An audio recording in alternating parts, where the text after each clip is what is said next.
ആവൂലേ? അപ്പോൾ ഈ രാജിയെ തുടർന്ന് MLA-യുടെ രാജിയെ തുടർന്ന് ഇവിടെ ഉപതെരഞ്ഞെടുപ്പ് വന്നിരിക്കുകയാണ്. ഉപതെരഞ്ഞെടുപ്പ് വന്ന സാഹചര്യം വെച്ച് നോക്കുകയാണെന്നുണ്ടെങ്കിൽ മാറ്റം വേണം. മാറ്റം ഉണ്ടാവണം എന്നുണ്ടെങ്കിൽ ഇനി UDF ജയിക്കണം. ഉപതെരഞ്ഞെടുപ്പിലും അടുത്ത അസംബ്ലി തെരഞ്ഞെടുപ്പിലും UDF ജയിക്കണം. അല്ലെങ്കിൽ എവിടുന്ന മാറ്റം? നിലവിലുള്ള സ്ഥിതിയിൽ ജനങ്ങൾ സംതൃപ്തമാണ് എന്നുണ്ടെങ്കിൽ തുടരാം.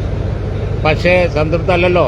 പൊട്ടിപ്പൊളിഞ്ഞ റോഡും മലയോര മേഖലയിലെ ജനങ്ങളുടെ കഷ്ടപ്പാടും അതുപോലെ തന്നെ മനുഷ്യനെ പുലി പിടിച്ച് തിന്നലും എല്ലാം തുടർന്നുകൊണ്ടിരിക്കുന്നു. ഒരു വികസനവുമില്ല, സാമൂഹ്യക്ഷേമ പദ്ധതികളും ഇല്ല, ഒന്നുമില്ല. ആ സ്ഥിതിക്കൊരു മാറ്റം വരാനാണല്ലോ നിലമ്പൂർ തെരഞ്ഞെടുപ്പ് വന്നത്.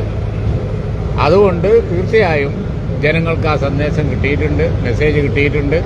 അതുകൊണ്ട് LDF UDF മത്സരമാണ്. അതേ ജനങ്ങൾ സീരിയസ് ആയിട്ട് എടുക്കുള്ളൂ. അതിൽ UDFന് നല്ല ഹൈപ്പുണ്ട്, ജയിക്കുകയും ചെയ്യും. അതാണ് ഇവിടെ കാണുന്നത്.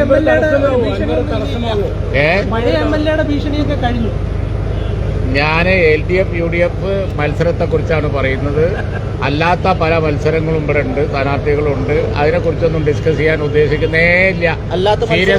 സീരിയസ് ആയിട്ടുള്ള മത്സരം എന്ന് പറയുന്നത് ഭരണകക്ഷിയും പ്രതിപക്ഷവും തമ്മിലാണ്. അല്ലാത്ത മത്സരാർത്ഥികളൊന്നും പ്രശ്നമാവില്ല എന്നാണോ? ഞാൻ പറയാനുള്ളത് ഞാൻ പറഞ്ഞു, നിങ്ങൾ പറഞ്ഞു കൊടുത്തോ? അല്ലാത്ത മത്സരങ്ങൾക്ക് വേറെ ലക്ഷ്യം ഉണ്ടാവില്ല. കാരണം പ്രധാനപ്പെട്ട വെല്ലുവിളി അല്ലെങ്കിൽ പ്രധാനപ്പെട്ട എതിരാളി. ഞാനൊരു കാര്യം പറയാം, ആ വക കാര്യങ്ങളൊന്നും പറയണ്ട. ഞങ്ങൾ തീരുമാനിച്ച ചോദിച്ചുകൊണ്ടിരിക്കണ്ട, വെറുതെയാണ്.